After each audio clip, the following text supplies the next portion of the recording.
What are we talking about? Practice? We're talking about practice, man. This is UnCleated with Garrett, Gibbs, and Jason Bishop. In my opinion, that sucked. We failed to make our coaching points and our points more compelling than their fat little girlfriend. Oh my God, did he really just say that?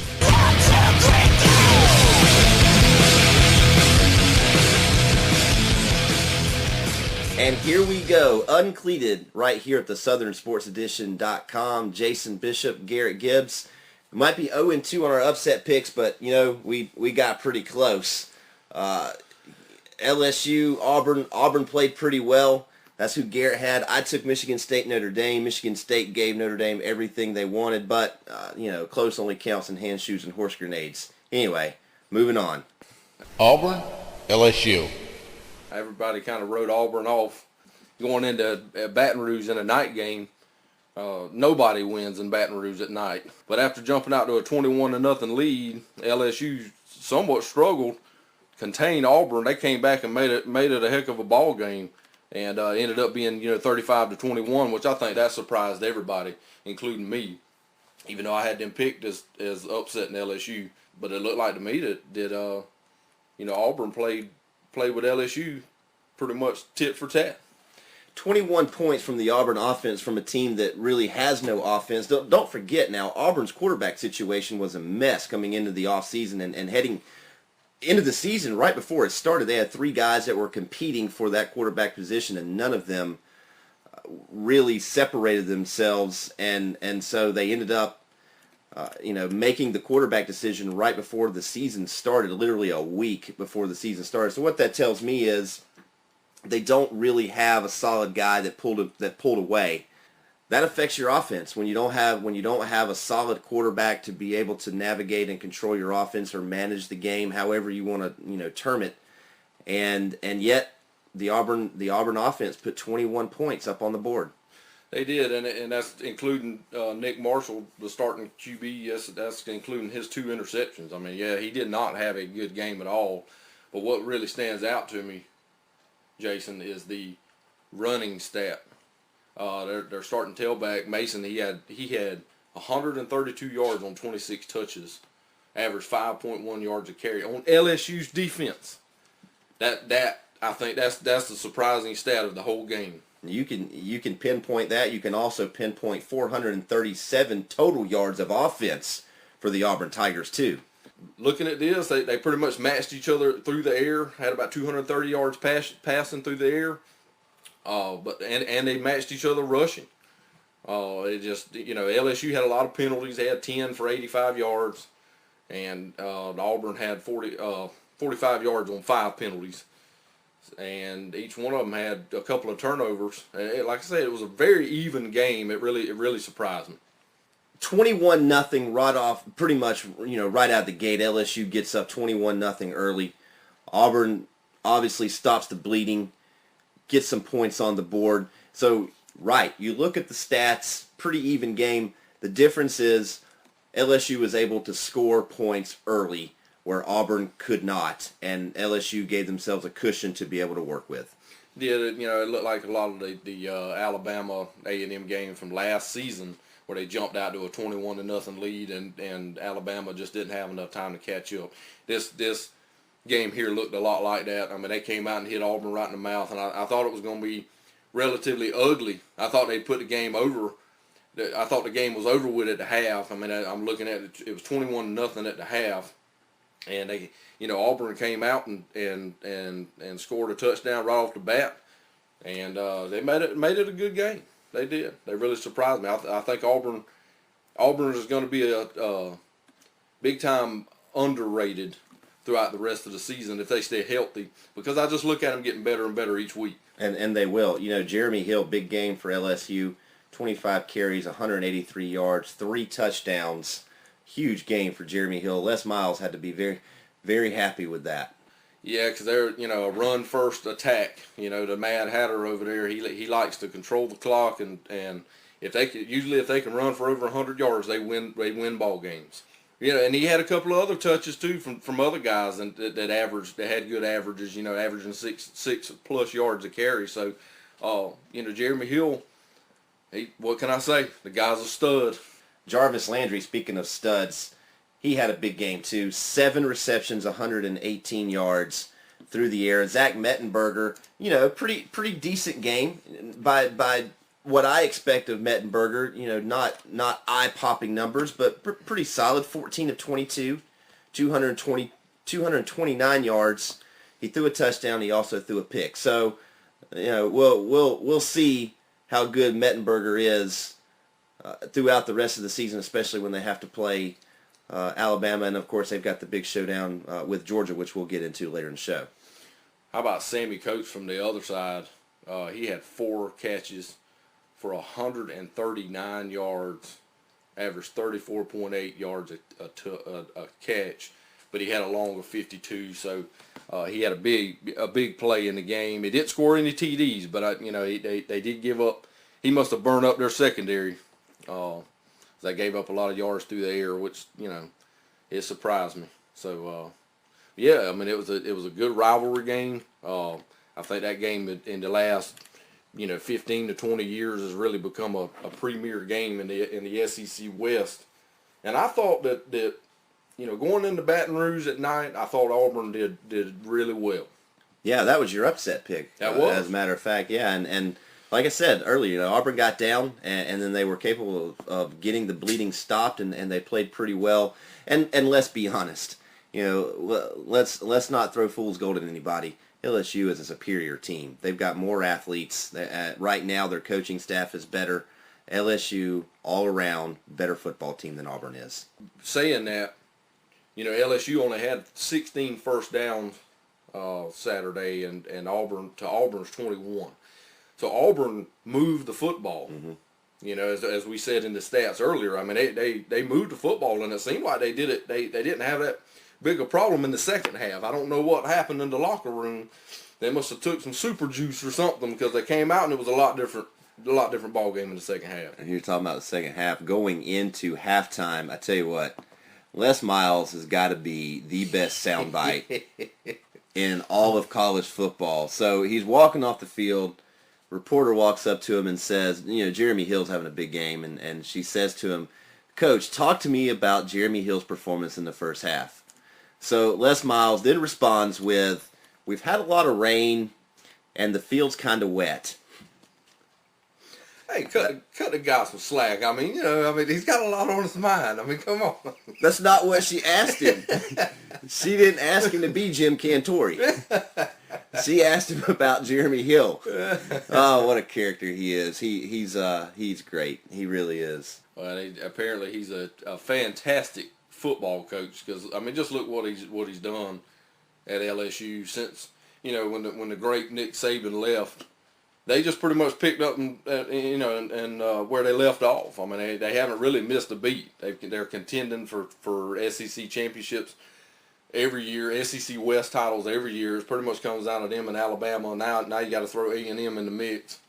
Definitely the toughest division of any conference in college football. And what can I say? The Mad Hatter, he lives, son. Yeah, he's definitely showed that he lived. One thing that I also want to point out in that game last night is Auburn turned the ball over 3 times. LSU turned the ball over twice. Kind of a sloppy game. You cleaned up the turnovers, might be a different score, especially if you're an Auburn Tiger fan.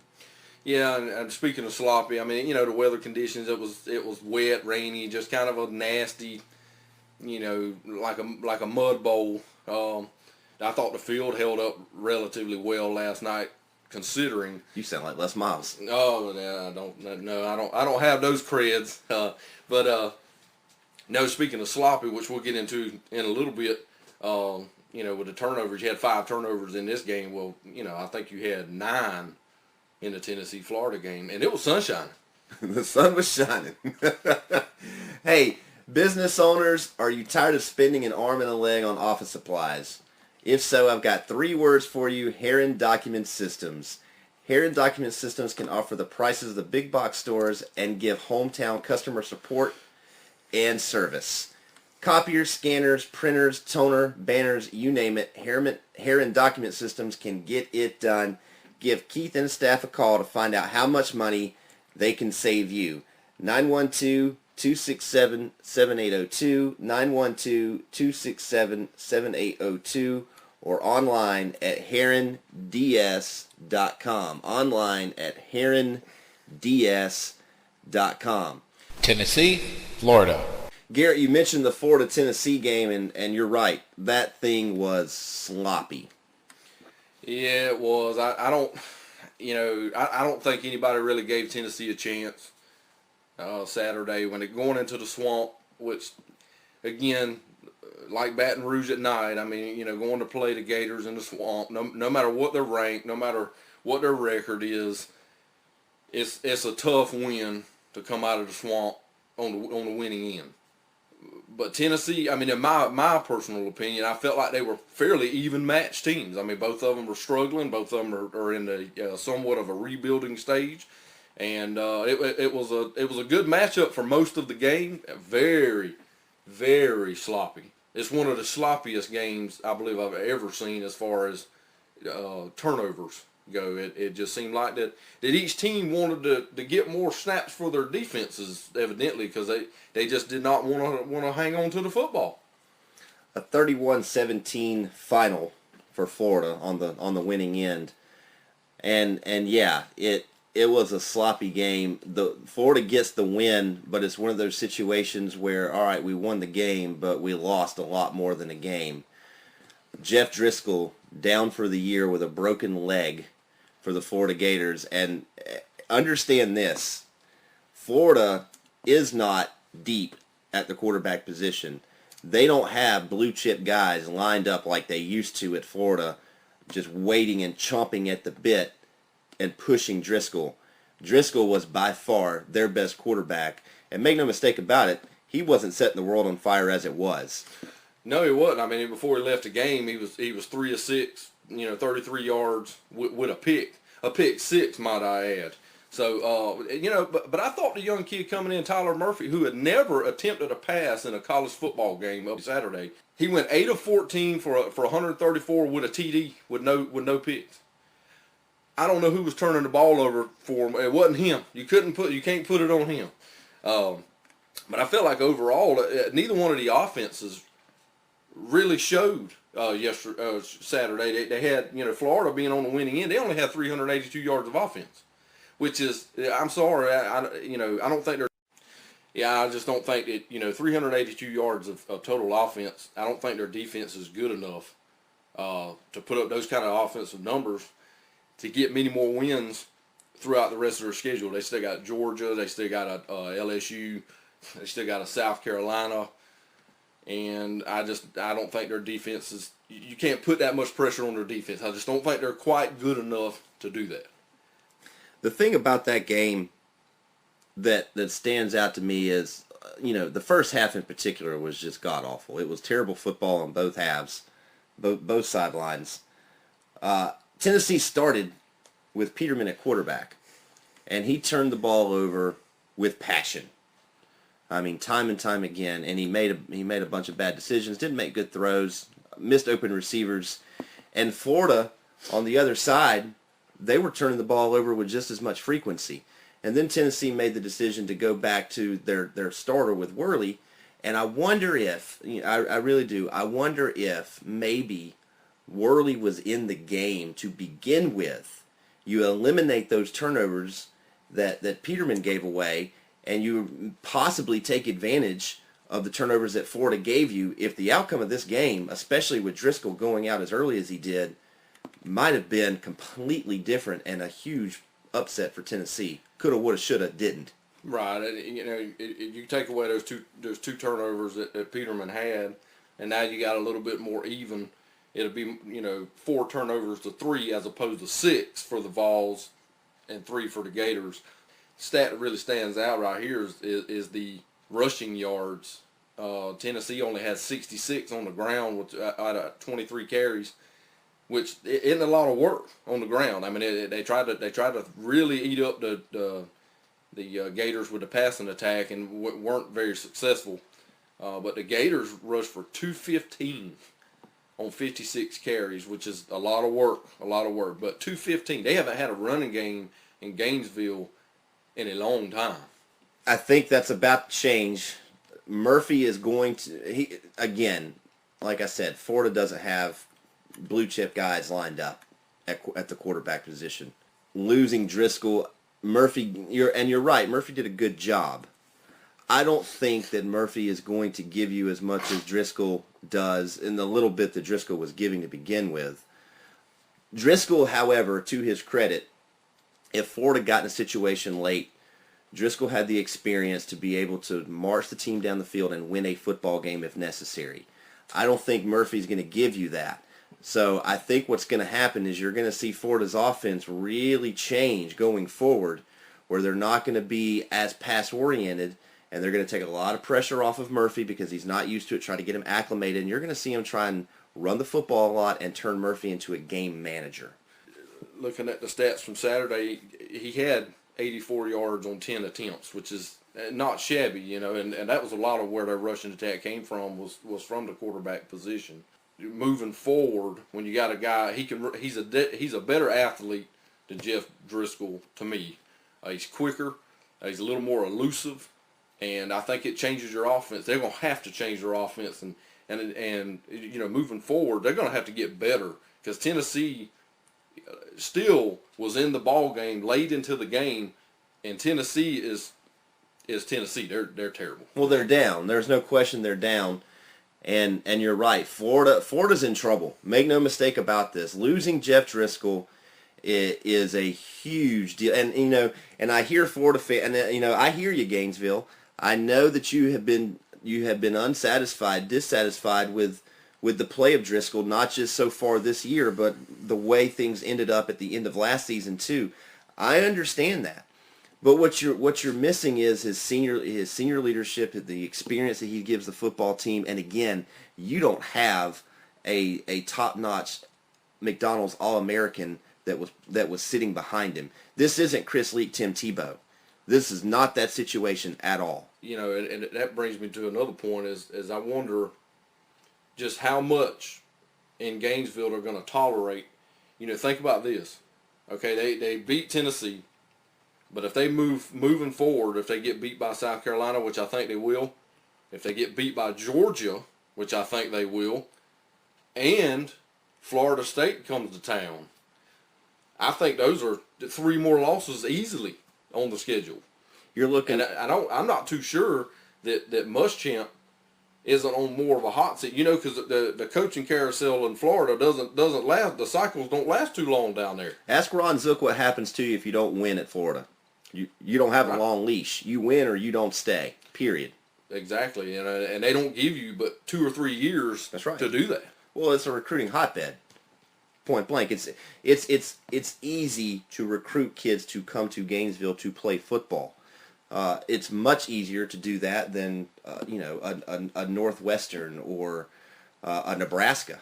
It's a recruiting hotbed. So and Will Muschamp's done a good job, just not the quarterback position of getting. He's lost out to 2 or 3 different top-notch quarterbacks this past recruiting season that went elsewhere because he understands that where his quarterback position is at.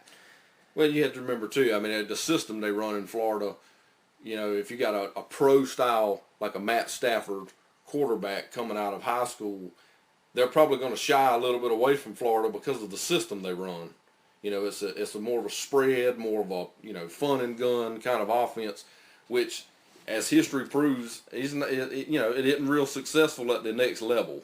I think that in itself can turn some recruits away. Yeah, essentially, what you're going to see going forward, you're going to see a heavy dose of Mac Brown and Tyler Murphy in the Florida offense. They're going to be the focal points, and we're going to see, what the Murphy kid's capable of doing. Well, and he showed good yesterday. And I think the guy's talented, and they'll get better. They'll get better. I wouldn't count them out of any game they play, but they're in trouble. They're in trouble. Business owners, do you want to keep from getting in trouble, and you're tired of spending an arm and a leg on office supplies? Well, I've got 3 words for you: Heron Document Systems.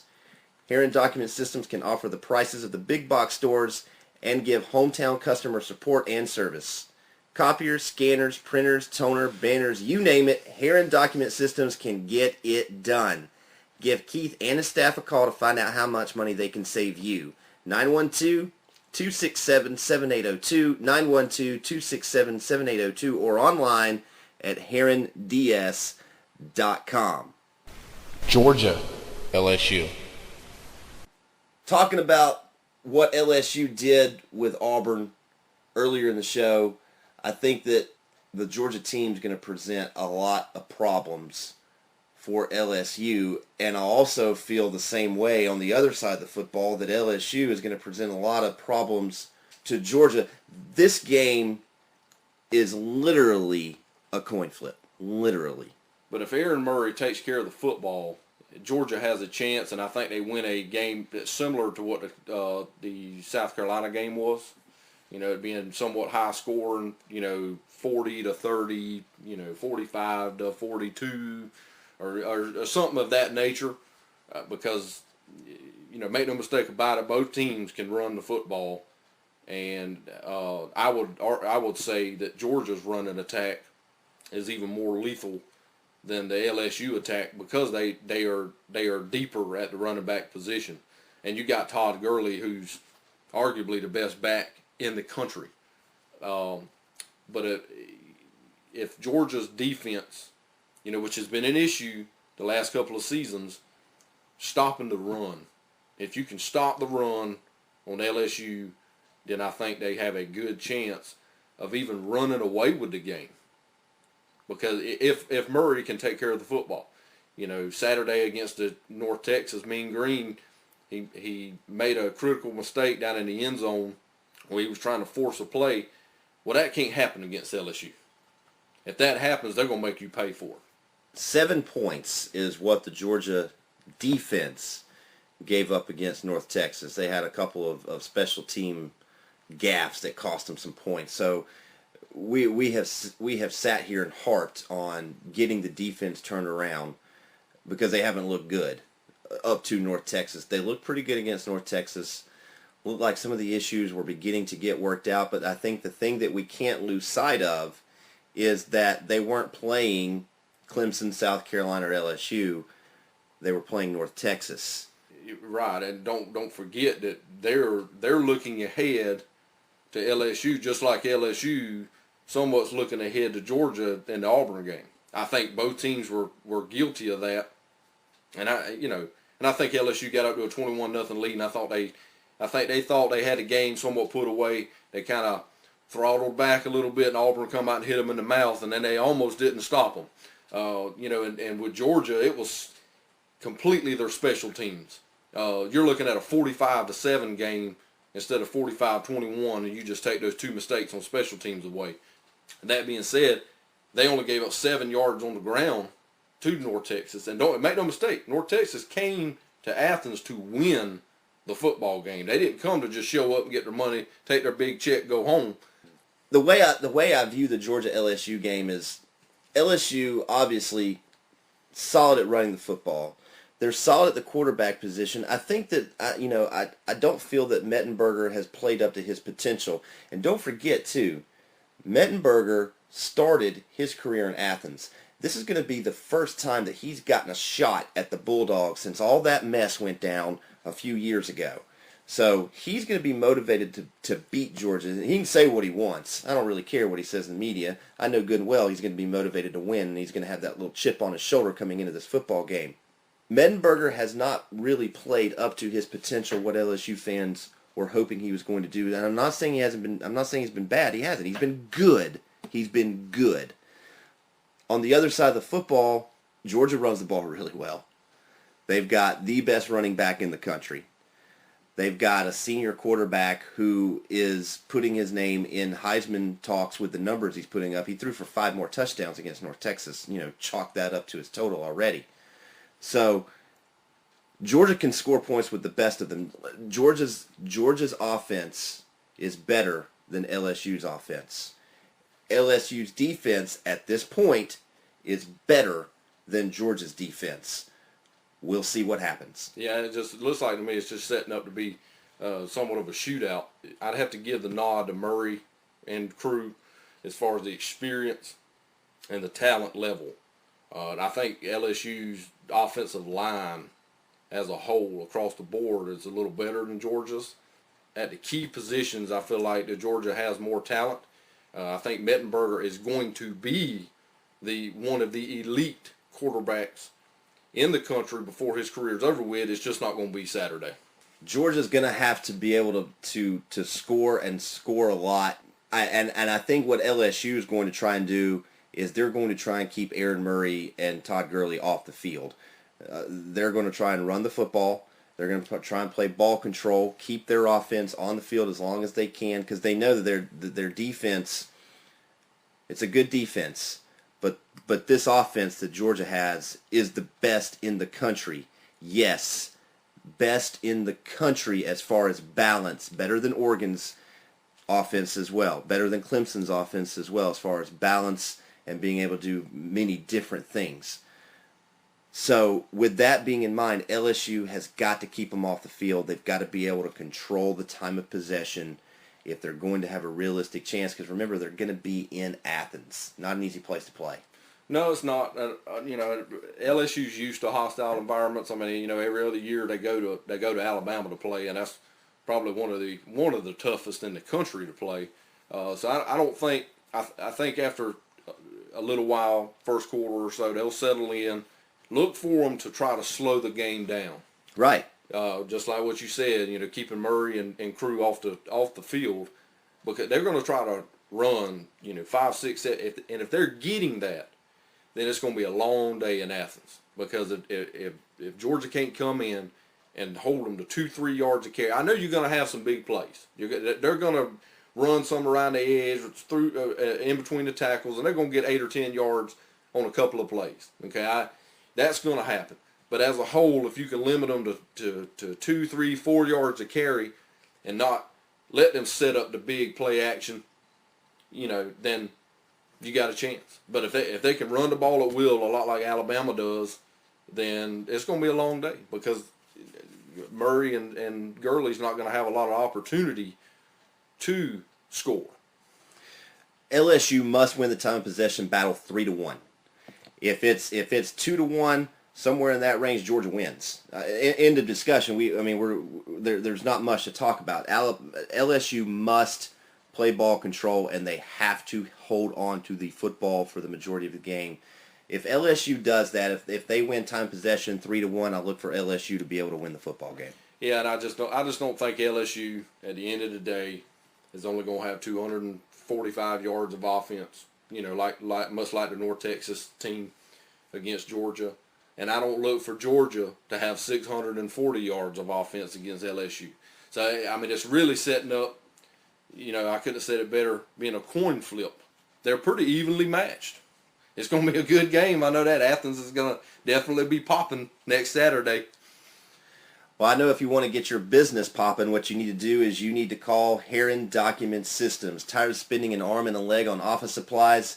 Those 3 words, once again, Heron Document Systems. They can offer the prices of the big box stores and give hometown customer support and service. Copiers, scanners, printers, toner, banners, you name it, Heron Document Systems can get it done. Give Keith and his staff a call to find out how much money they can save you. 912-267-7802, 912-267-7802. College football top 10.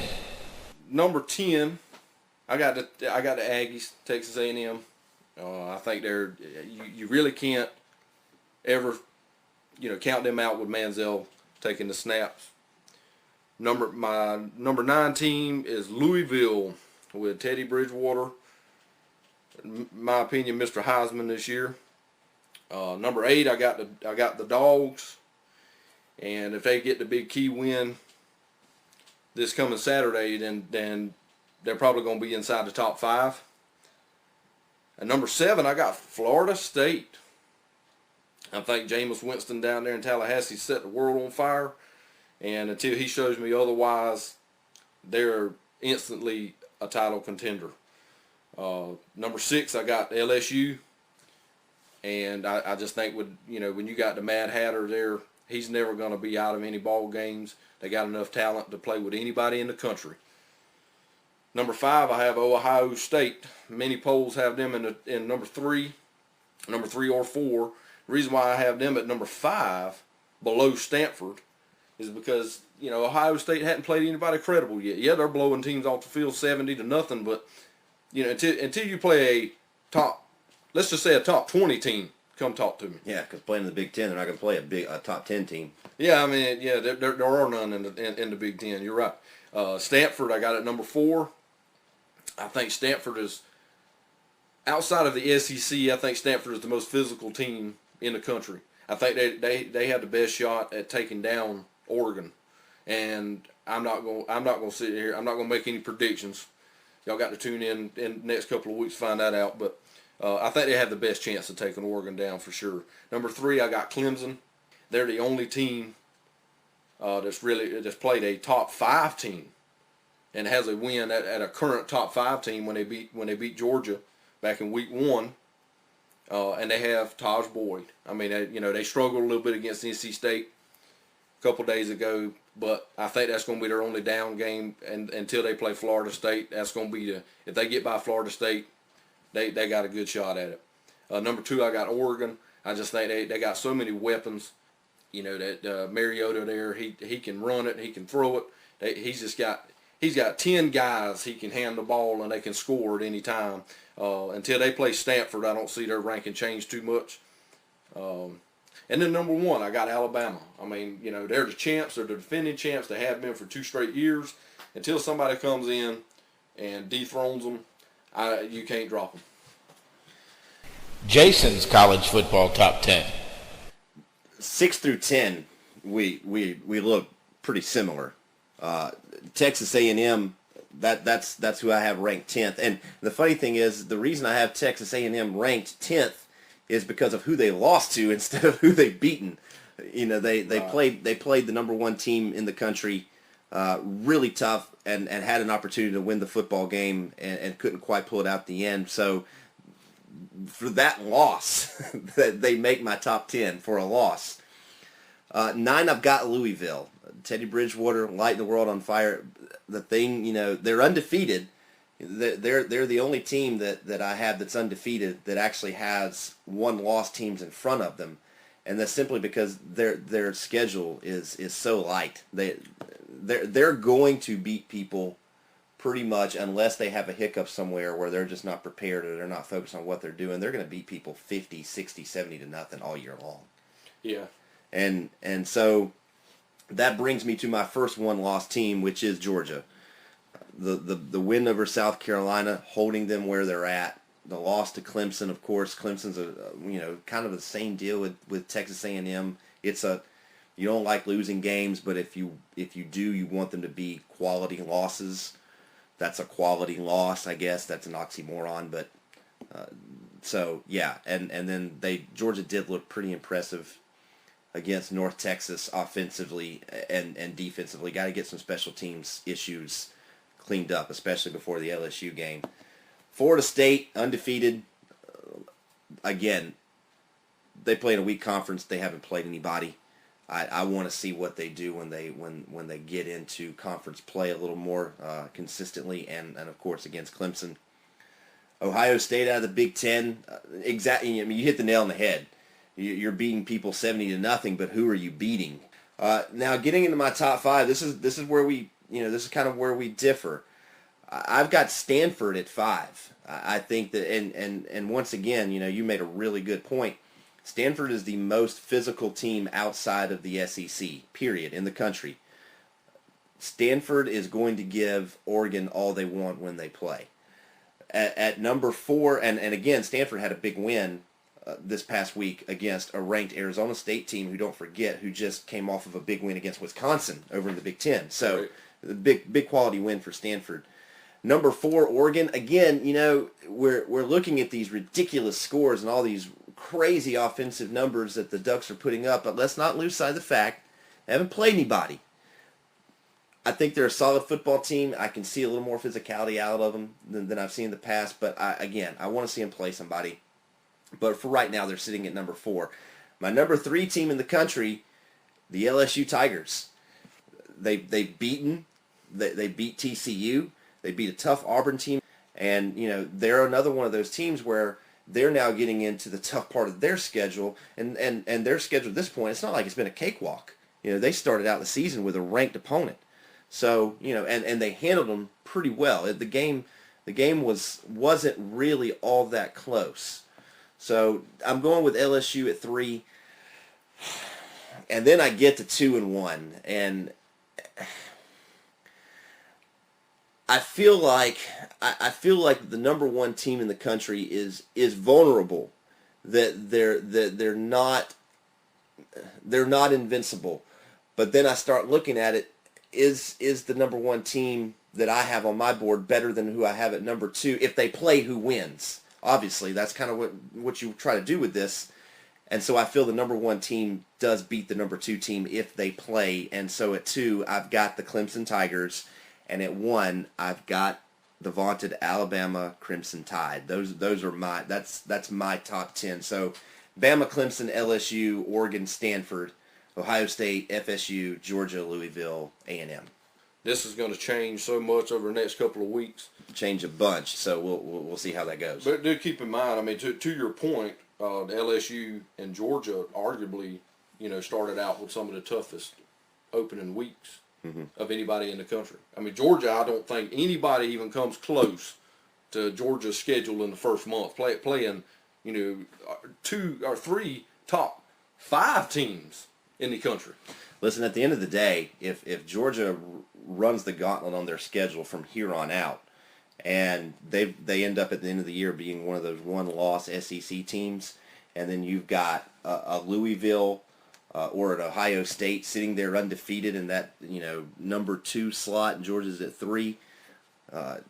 For my money, you've got to put Georgia ahead of those undefeated teams that haven't played anybody. You can make an argument that maybe Ohio State, if they end up undefeated, their schedule is tough enough to warrant it.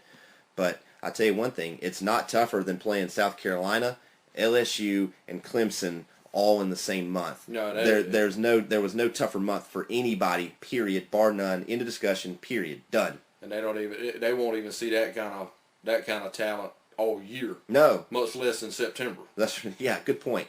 Well, we got to get out. Before we do, don't close us off yet, producers. I'm still in control of the show, for the most part. Anyway, I hope. You just think that. I think that.